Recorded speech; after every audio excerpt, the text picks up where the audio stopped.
이런 예언, 환상 이런 말씀을 보면은 모르겠어요 무슨 말인지, 그죠? 네. 그래서 어렵고 또 한편으로는 해석이 분분할 수 있는데요. 그러나 또 감사하게도 이제 해설이 또 나온다는 것이죠. 그래서 오늘 사실은 27절까지 다 봐야 하는데 기니까 이제 12절까지만 봤습니다. 이 다른 모든 그 종교들 보통 이제 고등 종교, 하등 종교 이렇게 분류하는데 고등 종교에는 경전이 다 있습니다. 그러니까 우리가 흔히 말하는 그런 3대 종교 혹은 4대 종교 그러면 다 경전이 있다고요. 그러니까 이제 이슬람은 꾸란이라고 하죠. 코란이라고도 하고 꾸란이 있고요. 또 불교에는 또 불경이 또 있지 않겠습니까? 그런 경전들이 다 있다고요. 그럼 그 경전들에는 좋은 그런 가르침들이 있어요. 교훈이 있고 또 자기 내면을 들여다보게 하고 또 바른 또 인격이 되도록 또 가르쳐주는 좋은 또 훌륭한 가르침들이 분명히 있습니다. 그러나 그런 종교들, 다른 고등 종교가 가지는 경전에 이제 들어있는 내용 가운데 이제 그런 교훈들이 있지만은, 그러나 우리 기독교의 경전이라 할 수 있는 성경하고 비교해 봤을 때 그 다른 종교들의 경전에 없는 게 있단 말이죠. 예언과 성취가 없다는 거예요. 그러니까 마음에 있는 모든 욕심들이 항상 모든 문제가 되니까 욕심을 내려놔야 된다. 모든 고통은 욕심으로부터 시작되는 것이다. 이게 불교의 가르침이잖아요. 그러면 그런 것들에 대한 얘기는 다 있다고요. 바른 예절, 그리고 부모 공경, 또 군신의 어떤 그 도리, 이런 것들을 또 유교의 또 경전에 또 가지고 있지 않습니까? 그러나 없는 것은 뭐냐? 예언과 성취가 없다는 거죠. 예언과 성취가 없다. 이제 기독교는 성경에는 예언이 들어있고 그 예언을 그냥 요즘 속된 말로 그냥 그 공수표를 날리는 게 아니고 그 예언은 반드시 성경 속에 성취로 나타나고 그 성취는 또 다른 성취를 기대하게 한다 하는 특징이 이제 성경에 있다는 것이죠. 그래서 성경 대부분에 있는 모든 예언은 거의 다 성취가 되었다고요. 우리 주님 때에 성취가 되고 그 이전에 성취되고 그리고 이후에 성취되고 거의 모든 예언이 다 성취가 됐는데 아직 오지 않은 그 예언의 성취는 종말에 대한 성취이겠죠. 언젠가 이제 종말의 때가 오게 될 거다 하는 사실을 우리가 생각하면서 이제 오늘 본문을 봐야 됩니다. 이 다니엘이 본 이 환상이 얼마나 정확하게 성취가 되었는지, 그리고 그것이 오늘을 살아가는 우리에게 어떤 영적 교훈이 되는지, 유익이 되는지를 함께 생각해 보려고 합니다. 다니엘이 본 이제 이 환상, 수량과 염소에 관한 환상이거든요. 자, 3절, 4절을 보겠습니다. 내가 눈을 들어본즉 강가에 두 뿔 가진 수량이 섰는데 그 두 뿔이 다 길었으며 그중 한 뿔은 다른 뿔보다 길었고 그 긴 것은 나중에 난 것이더라. 내가 본즉 그 수량이 서쪽과 북쪽과 남쪽을 향하여 받으나 그것을 당할 짐승이 하나도 없고 그 손에서 구할 자가 없으므로 그것이 원하는 대로 행하고 강하여 졌더라. 여기 보면 이제 두 뿔 가진 수량 나오죠. 20절을 한번 보세요. 20절 건너가서 20절. 네가 본 바 두 뿔 가진 수량은 곧 메대와 바사 왕들이요. 그러니까 앞에 나온 2절부터 4절에 나오는 여기 나오는 이 두 뿔 가진 수량은 누구냐? 메대와 바사. 메대와 바사. 이제 세상 역사로 보면 페르시아인이죠. 페르시아 제국. 자, 5절부터 8절을 보겠습니다. 내가 생각할 때 한 수렴소가 서쪽에서부터 와서 온 지면에 두루 다니되 땅에 닿지 아니하며 그 염소의 두 눈 사이에는 현저한 뿔이 있더라. 그것이 두 뿔 가진 수량 곧 내가 본 바 강가에 섰던 양에게로 나아가되 분노와 힘으로 그것에게로 달려가더니 내가 본즉 그것이 수량에게로 가까이 나아가서는 더욱 성내어 그 수량을 쳐서 그 두 뿔을 꺾으나 수량에게는 그것을 대적할 힘이 없으므로 그것이 수량을 땅에 엎드러뜨리고 짓밟았으나 수량을 그 손에서 벗어나게 할 자가 없었더라. 수렴소가 스스로 심히 강대하여 가더니 여기 이제 한 뿔 가진 염소 얘기가 나온단 말이죠. 자, 21절을 보세요. 21절. 털이 많은 수렴소는 곧 헬라 왕이요. 그러니까 페르시아 제국 이후에 그리스 제국, 그러니까 헬라 제국이죠. 헬라 제국. 그러니까 페르시아에 대한 예언, 그 다음에 헬라에 대한 예언. 이걸 이제 다니엘에게 환상으로 보여주신 것이죠. 다니엘이 환상을 본 것이 언제쯤이냐? 오늘 본문 1절에 나오잖아요. 벨사살 왕 3년이라고. 그러면 그때가 언제냐? 6세기죠. 6세기. 주님 오시기 한 500년쯤 전이에요. BC 6세기란 말이죠. BC 6세기. 그리고 그 이후로부터 200~300년이 지나서 이 예언들이 이제 이루어지기 시작해요. 그러니까 이 다니엘이 환상을 그러니까 하나님께서 다니엘에게 이 환상을 보여주신 이후에 200~300년이 지나서, 그러니까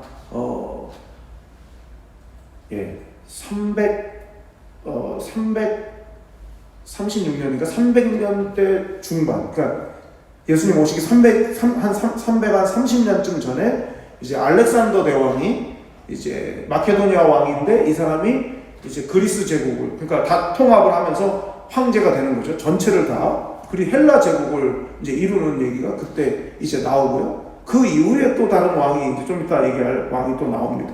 그러니까 어쨌든 중요한 것은 구약 성경이 예언하고 있는 모든 예언들이 하나씩 예언이 되는데, 우리가 이제 특별히 다니엘서라든지 에스겔서라든지 또 한참 뒤로 와서 요한계시록이라든지 이런 예언서들의 그 시간에 대해서 우리가 좀 한 가지 설명을 좀 제가 해드리고 이해를 할 필요가 있어요. 예를 들어서 지금 다니엘이, 그러니까 계시록으로 말하자면 계시록이 AD 80년 이때 쓰여졌단 말이죠. 그러면 예수님 오시고 난 뒤 한 80년인데 반모섬에서 환상을 본 사람이 사도 요한이라고요. 사도 요한이 환상을 보여주셨어요. 봤어요. 하나님이 보여주셨어요. 그 환상을 봐요. 거기에 짐승 얘기가 나와요. 계시록에 짐승 얘기가 나오고 또 무슨 뭐 여러 가지 이야기, 음녀 이야기가 나오고 막 나온다고요. 계시록에 있는, 계시록의 특징은 뭐냐면 있는 그대로 써서 돌려 읽다가 로마 제국에 발각이 돼버리면 이거는 큰, 이제 말하자면 죽임을 당할 일이기 때문에 거기에 내용이 다 애매한 것들 표현을 쓰는 거예요. 짐승. 근데 신자들이 볼 때 이 짐승은 누구를 가리킨다 알 수가 있어요. 요한계시록을 우리가 한 가지 착각하지 말아야 될 게, 요한계시록이 말하고 있는 종말이 온 세상이 다 멸망하는 종말만 말하는 게 아니라고요. 1차적으로는 요한계시록이 말하는 종말은 로마 제국의 종말을 말하는 거예요. 로마 제국의 종말을 말한다고요. 그러면 시간으로 계산을 하자면 내가 지금 여기 서 있고 지금 나는 이쪽 방향으로 가고 있는 거예요. 이게 미래죠. 이게 과거고 이게 미래예요. 그럼 미래 어느 시점에 대한 예언이라고요. 지금 로마 제국의 멸망에 대한 예언이라고요. 근데 그 예언이 요 로마 제국의 멸망만을 예언하는 예언이 아니라 이 예언을 통해서 저 뒤에, 한참 뒤에 있을 어떤 시대의 종말도 또 동시에 예언하고 있다고요. 이건 구약도 똑같아요. 그러니까 다니엘서가 지금 하나님께서 다니엘에게 보여주시는 이 환상이 다니엘이 가고 있는 미래 어느 시점에 일어날 일임과 동시에, 그건 먼저는 페르시아이겠죠. 페르시아 제국이 멸망할 거고, 그 다음에 헬라 제국이 멸망할 거고, 더 뒤에, 그 다음에 더 뒤에 로마 제국이 멸망할 거고, 하나님께서 보여주시는 것이 결국 어떤 점으로 딱 찍어서 그 시점의 종말만 말씀하는 게 아니고 훨씬 더 뒤에 있을 또 다른 종말을 또 동시에 얘기하고 있다고요. 그런 관점에서 봐야 되는 거예요. 계시록을. 그러니까 계시록이 숨겨서 말하고 이렇게 좀 이렇게 돌려서 말하고 있고 남들은 잘 못 알아듣게 말하고 있는 사람이, 그 짐승이 로마 제국의 황제이지만 더 시간이 지나면 적그리스도가 될 것이고 이렇게 되는 것 아니겠습니까? 자, 그런 관점에서 보면은 이 구약 성경이 예언하고 있는 그 메시아에 대한 예언, 직접적으로 메시아를 예언하는 게 60번이라고 해요. 60번. 직접적으로 예언하는 게. 근데 이걸 애둘러서 예언하고 있는 것이 약 270군데 나온대요. 이걸 어떤 이제 학자가 이걸 계산을 했는데, 직접적으로 언급한 60번과 또 이렇게 애둘러서 문맥상으로 표현하고 있는 270번, 이걸 다 합쳐가지고 이 예언이 완벽하게 딱 맞게 성취될 수 있는 확률을 계산해 보니까 10에 숫자 10에 157제곱분의 1이래요. 그러니까 10 곱하기 10 곱하기 19 이렇게 해서 157번 곱한 그 0000000 분의 1 확률이라는 거죠. 거의 안 된다는 거예요. 이루어지지 않을 확률이라는 거죠.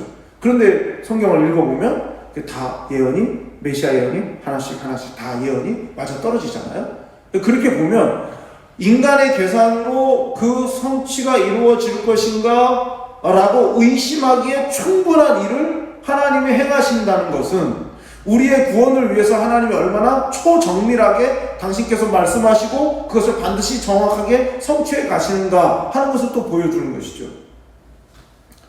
네. 그렇습니다. 자, 그러면 여기서 이제 우리가 생각하게 되는 것이, 다니엘이 우리 지난주에도 봤는데요. 다니엘이 하나님이 보여주시는 환상을 7장에서도 봤단 말이에요. 첫 번째 환상하고, 그리고 지금 이 환상, 그때는 벨사살 원년이었고 지금은 벨사살 3년이라고 했으니까 2년의 시간차가 있어요. 그러니까 2년 뒤에 또 다른 환상을, 비슷한 환상을 또 보여주신 거란 말이에요. 그럼 왜, 뭐가 다르냐?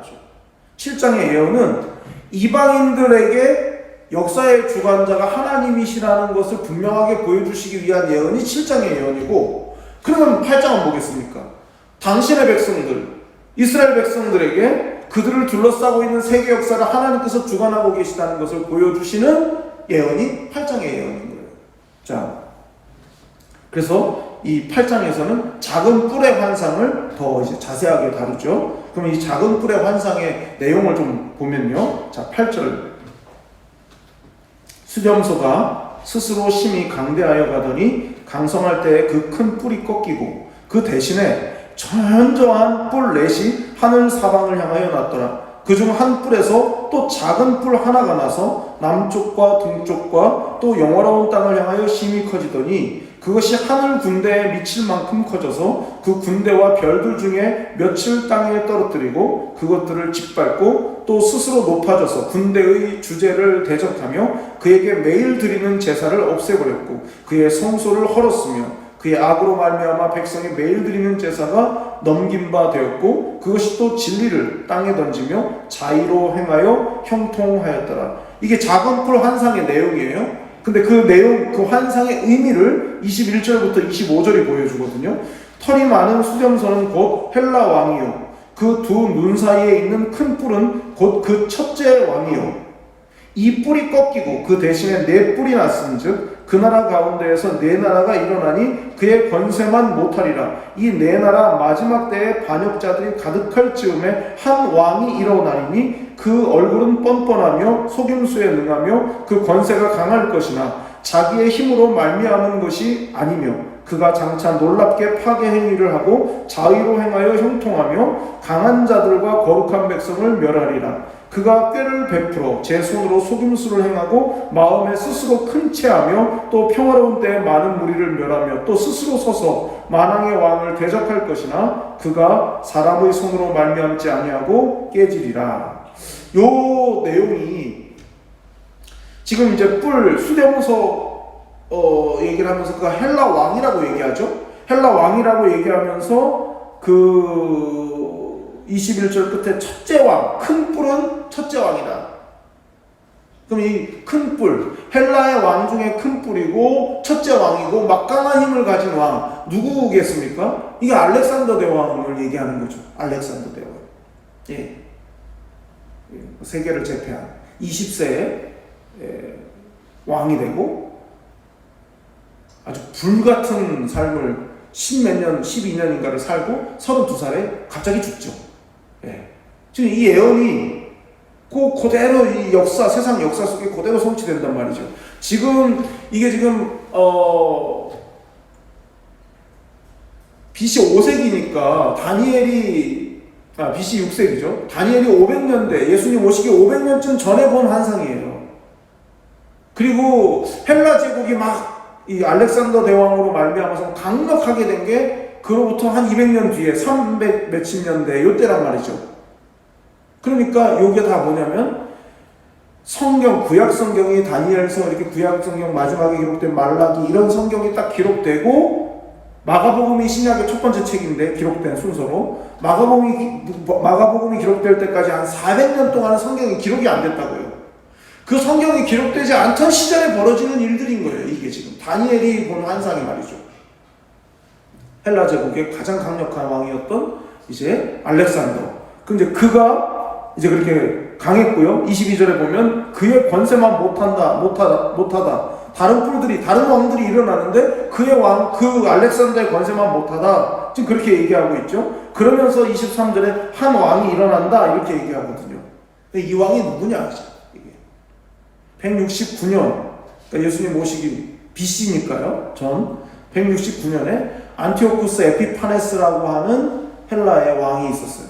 이 왕이 잔혹한 왕이고 이스라엘을 아주 엄하게 이제 압제를 했다 이 말이죠. 아주 강력한 그 힘을 가지고. 그래서 이제 이 안티오쿠스 에피파네스가 하려고 했던 건 뭐냐면 이스라엘이 조그마한 나라, 이 나라 사람들을 다 그냥 노예로 잡아다가 몽땅 다 헬라 사람들처럼 만들려고 했어요.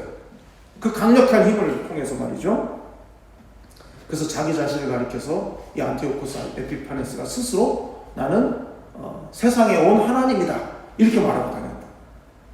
그러니까 아마 이 안티오쿠스 에피파네스는 이제 제국의 왕이기도 했지만은 이스라엘의 종교에 대해서도 나름 알아보고 뭐 들었겠죠. 사람들을 시켜서 파악을 했겠죠. 이 사람들이 이 유대인들이 메시아를 그렇게 기대하고 있다 이런 걸 알아서였는지 모르겠지만 이 안티오쿠스 에피파네스는 원래 안티오쿠스인데 이 이름에 에피파네스가 들어간다고요. 이 에피파네스라는 말의 뜻은 찬란하다, 영광스럽다. 자기가 자기를 그렇게 불러요. 왜요? 자기는 세상에 온 하나님이니까. 그래가지고 자기를 막 신격화했고요. 어느 정도로 못되게 그렇냐? 이 안티오쿠스 에피파네스가요, 경매를 붙였어요. 경매. 뭐를 경매에 붙였냐? 대제사장 직분을 경매에 붙였어요. 그래서 최고 낙찰가를 받는 사람에게 대제사장직을 주는 거예요. 그 정도만 했느냐? 너무 유대인들이 돼지고기를 안 먹잖아요. 돼지를 자체를 아주 부정한 음식으로 여기고 막 이렇게 하니까 성전 뜰에서 돼지로 제사를 올리게 했어요. 돼지로. 그러니까 완전히 이 유대인들을 모욕을 주고 막 능멸하고 유대인들이 믿는 하나님을 막 욕보이는 그런 일을 했던 사람이 안티오쿠스 에피파네스입니다. 심지어 지성소에서 제우스 신을 섬기게 했어요. 마가복음 13장 14절에 보면 멸망에 가증한 것에 대한 얘기가 나오잖아요. 그 멸망에 가증한 것, 그런 짓을 한 사람인 거예요. 이 안티오쿠스 에피파네스가. 그러니까 한마디로 말하면 이제 하나님을 대적한 거죠. 하나님을 욕보이고 막 그것에 막 쾌감을 느끼고 그런 거의 미치광이에 가까운 그런 이제 왕이었다는 것이죠. 그래서 이제 몇 차례 주님 오시기 전에 몇 차례 반란들이 있었어요. 그러니까 이제 이 마카비 혁명이라는 혁명이 일어나요. 그러니까 우리로 말하면 독립운동 같은 거죠. 예. 헬라에 의해서 막 그렇게 당하니까 이제 마카비 혁명이 이제 일어나기도 했었습니다. 그러니까 이제 이런 걸 볼 때 하나님을 믿는 사람들이 하나님을 바로 섬기려고 하는데 감당하기 어려운, 상대하기 어려운 막강한 권력이나 힘을 가지고 그 힘을 이용해가지고 신앙을 막 압제한다고요. 신앙생활을 못하게 막 박해하고 핍박한다고요. 이제 그게 지금 예언 아닙니까? 지금 이 다니엘을 통해서 주시는 예언. 예, 그럴 때 우리가 생기는 의문이 있어요. 이게 언제까지 이렇게 해야 되냐? 그리고 왜 하나님은 그냥 두시나? 하나님 왜 가만 놔두시나 저것들을? 이제 이런 생각이죠. 자, 13절. 본문 13절 14절이에요. 내가 들은즉 한 거룩한 이가 말하더니 다른 거룩한 이가 그 말하는 이에게 묻되 환상에 나타난 바 매일 드리는 제사와 망하게 하는 죄악에 대한 일과 성소와 백성이 내준받으며 짓밟힐 일이 어느 때까지 이를꼬 하매 그가 내게 이르되 2300주야까지니 그때 성소가 정결하게 되리라 하였느니라. 2300일 2300일 동안 그럴 거라는 거죠. 그럼 이게 6년 하고 한 4분의 1 정도 돼요. 그러니까 7년이 조금 못 돼요. 그러니까 결과적으로 뭐 7년이 조금 안 되는, 7년이 안 되는 그 기간인데요. 결국은 이렇게 엄청난 압제를 당하고 박해를 당하고 핍박을 당하지만은 이 좀 전에 읽은 14절에 있는 것처럼 그 2300주야가 채워지면은 그때 성소가 정결하게 될 거다. 그러니까 예배를 드릴 수 없게 되고 예배 드릴 수 없을 뿐만 아니라 그런 박해를 받고 뭐 모욕을 당하고 수치를 당하고 그러지만은 그러나 뭡니까? 전제는 그걸로 그렇게 망한 채로 끝나지 않는다는 거죠. 예배가 다시 반드시 회복된다는 것이죠. 그 예언대로 7년 뒤에 성전 예배가 회복이 됐어요. 자, 마태복음 24장 45절을 보겠습니다.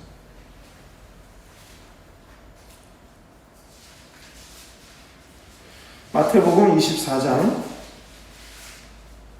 45절에서 51절 말씀입니다.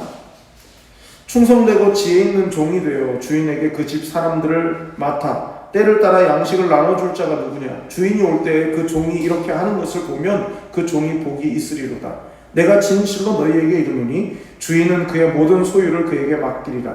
만일 그 악한 종이 마음에 생각하기를 주인이 더디 오리라 하여 동료들을 때리며 술친구들과 더불어 먹고 마시게 되면 생각하지 않은 날 알지 못하는 시각에 그 종의 주인이 이르러 엄히 때리고 외식하는 자가 받는 벌에 처하리니 거기서 슬피 울며 이를 갈리라. 지금 뭡니까? 분명히 주인은 온다는 거죠. 분명히 주인은 돌아온다는 거죠. 그러니까 하나님이 정하신 때에 하나님의 예언은 반드시 성취된다는 거예요.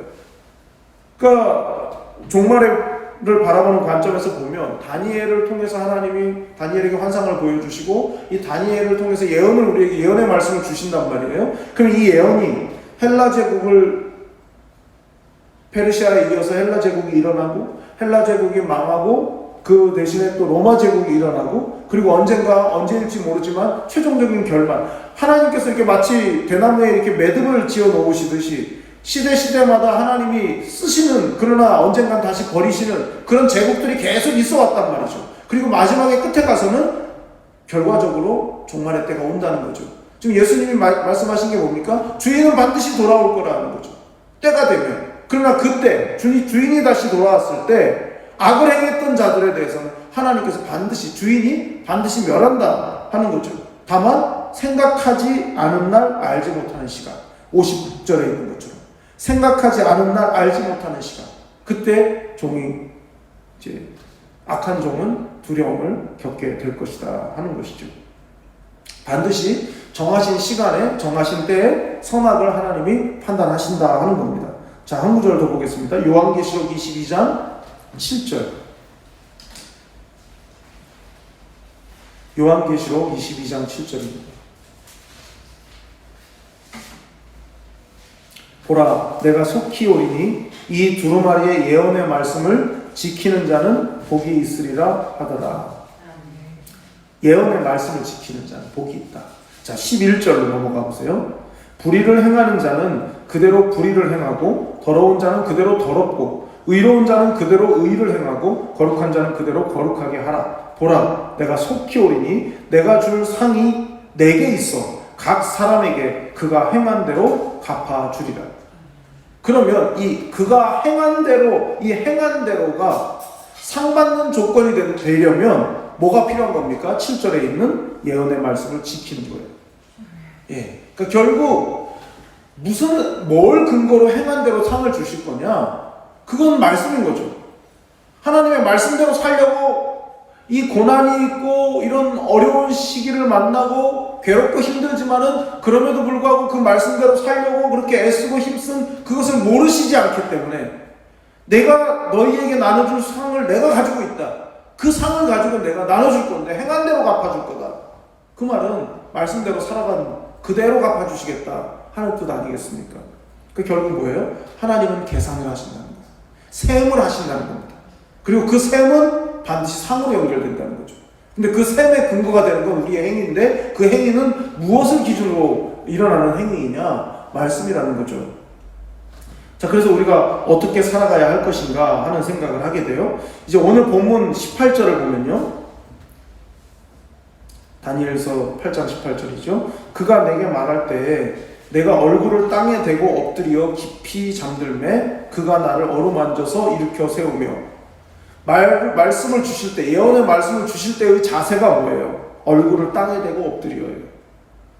이건 뭘 의미합니까? 얼굴을 땅에 대고 엎드렸다. 신약 성경에 보면 예배를 뜻하는 여러 단어가 있는데 그 중에 하나가 프로스큐네오라는 말이, 그게 예배에 제일 많이 쓰이는 단어 중에 하나죠. 그 프로스큐네오라는 말은 엎드려 절한다 이런 뜻입니다. 근데 이거 엎드려 절한다는 게 어떤 거예요? 그냥 게 아니라 왕과 신하, 주인과 종의 관계예요.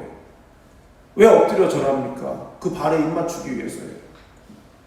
나를 낮추지 않으면 경배가 불가능해요.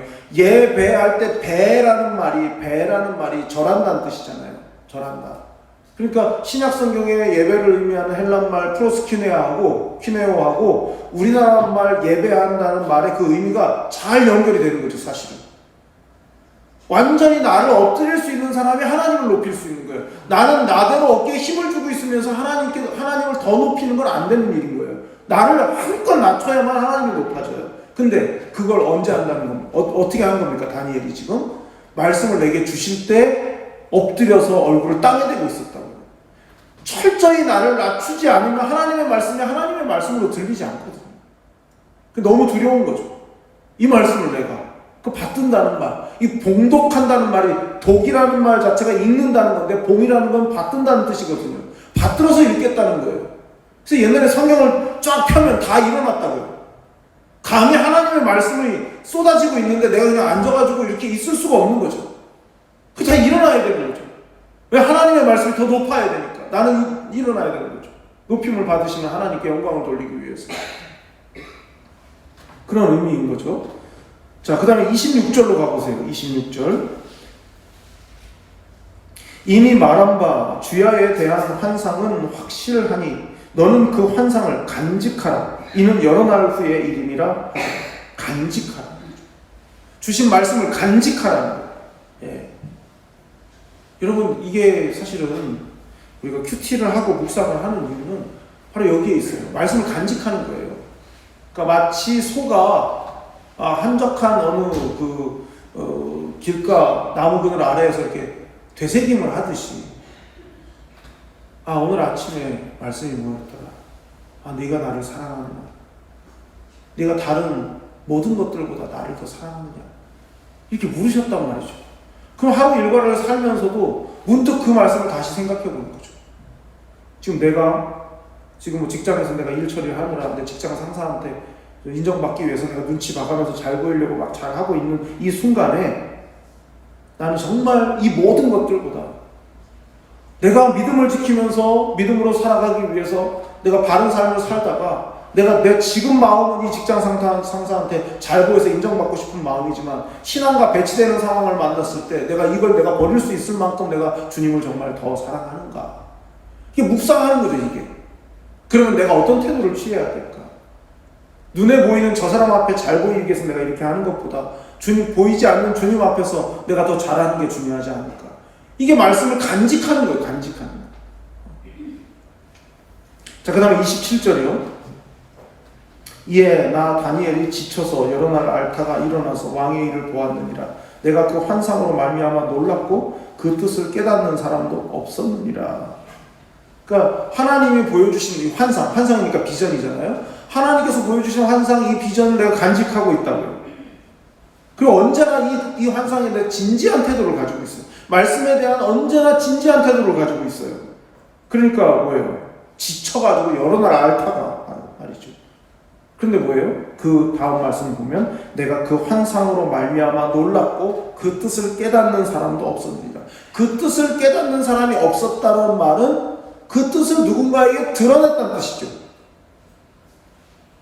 누군가에게 이 환상, 누군가와 다니엘이 본 이 환상을 공유했다는 거예요. 근데 공유를 아무리 해도 사람들이 못 깨달았다 이 말이거든요, 지금.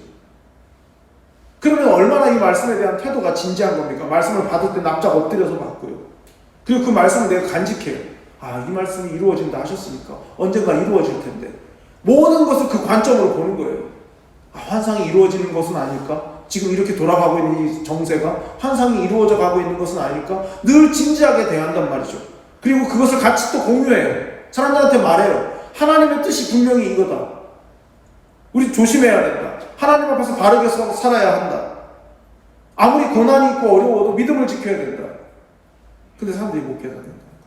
참 이 구약 성경을 보면서 많이 느끼는 것 중에 하나는 하나님이 그 선지자들을 사용하시는데 저는 가장 그게 이제 마음이 막 이렇게 막 그 아프고 뜨겁고 막 이런 게 예레미야거든요. 하나님께서 예레미야에게 말씀하세요. 너 이리 저쪽으로 가가지고 어디에서 뭘 하고 그걸 어디에 숨겨놓고 막 이상한 얘기들을 많이 하셔요. 이 예레미야한테. 하나님께서 예레미야에게 알려주셔요. 그리고 그걸 백성들한테 전하라는 거예요. 말을 안 들어요. 아무리 이게 하나님의 뜻이다 해도 안 들어요. 그 심지어 뭐 어떻게까지 하나님께서 아예 예레미야한테 얘기해 주셔요. 야, 네가 이걸 전해야 된다. 근데 있잖아, 걔네 안 들을 거야. 말을 안 들을 거다. 우습게 알 거다, 이 말을. 근데 그래도 너 전해야 된다. 아니, 하나님 도대체 뭐 성경에 없지만 예레미야라면 그런 마음 들지 않겠습니까? 아니, 어차피 안 들을 거 왜 전화를 하시지? 제가 내리는 결론은 다 그거예요. 예레미야 하나를 똑바로 세우시는 거야. 그 예레미야 삶이 그냥 예언인 거예요. 여러분 얼마나 외로워요. 말씀 그대로 살려고 하면. 지금 이게 다니엘도 마찬가지 아니겠습니까? 정말 이 감당 못할, 막 몸이 시름시름 몸을 앓을 정도로 너무 놀랍고 너무 당황스러워. 여러분 생각해보세요. 여러분한테 지금 여러분이 뭐 청소년기에 그 뭐 50년 전에 60년 전에 하나님께서 여러분에게 야 스마트폰이 나올 거다 알려주셨다고 생각해보세요. 그게 뭐래? 나는 지금 콩 깔고 있는데 이러는 거 아닙니까? 아무리 50년 전에 스마트폰을 설명해 줘보세요. 이해가 안 가죠. 그러니까 하나님이 다니엘에게 지금 200년 뒤에 300년 뒤에 일어날 일을 예언으로 말씀해 주신 이게 감당이 되겠냐고. 이게 무슨 말인가 도대체. 감당이 안 된단 말이죠. 그러니까 옆에서 이제 하나님께서 보내신 자들이 이걸 하나씩 풀어주시는 거 아니에요? 근데 이게 어마어마한 이 예언의 말씀을 받으니까 감당이 안 되는 거예요. 몸을 앓을 정도로 말이죠. 자, 그럼에도 불구하고 이 말씀을 간직했다고요.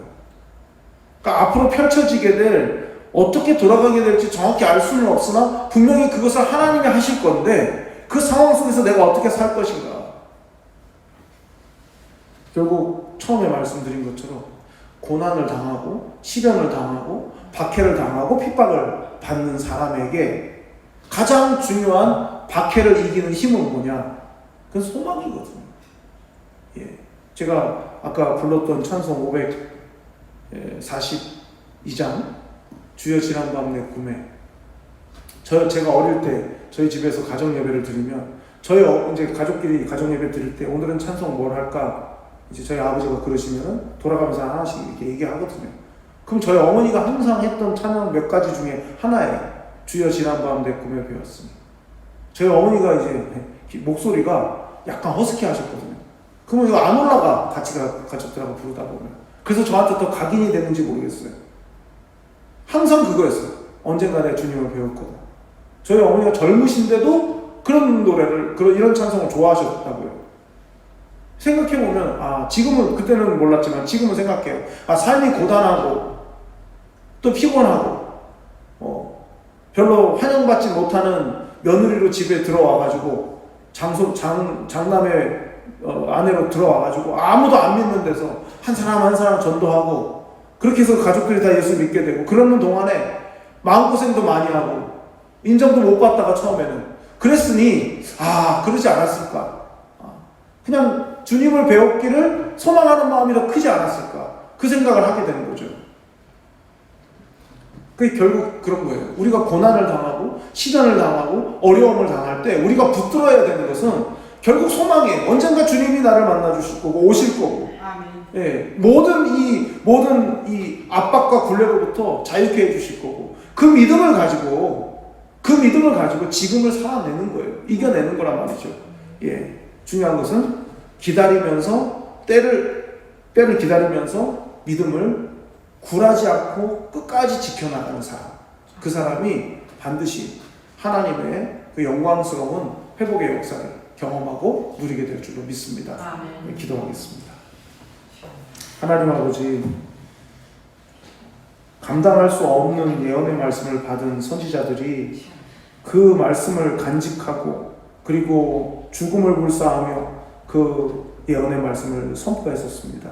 주님이 부활 승천하시고 난 이후에 또 사명을 받은 사도들과 초대교회 성도들이 목숨을 걸고 그 말씀을 지키며 간직하며 또 선포하고 그러한 과정들이 흘러서 우리에게까지, 그래서 우리의 조상들이 예수를 믿고 그리고 이 땅에 복음의 씨앗이 뿌려지고 교회가 세워지고 그리고 우리 또한 예수를 믿게 하여 주신 줄 믿습니다. 하나님, 이 위대한 하나님의 성취를 우리가 이미 경험했다면 이후로 성취될 남은 예언들이 이루어질 것 또한 믿습니다. 그래서 어떠한 일을 만나든 말씀을 간직하며 살게 하시고 그 말씀으로 모든 고난과 시련의 때를 이기며 갈 수 있는 우리 모두가 될 수 있도록 인도하여 주시옵소서. 주께서 우리와 함께하여 주시기를 간절히 원하오며 사랑이 많으신 예수님의 이름으로 기도드리옵나이다. 아멘.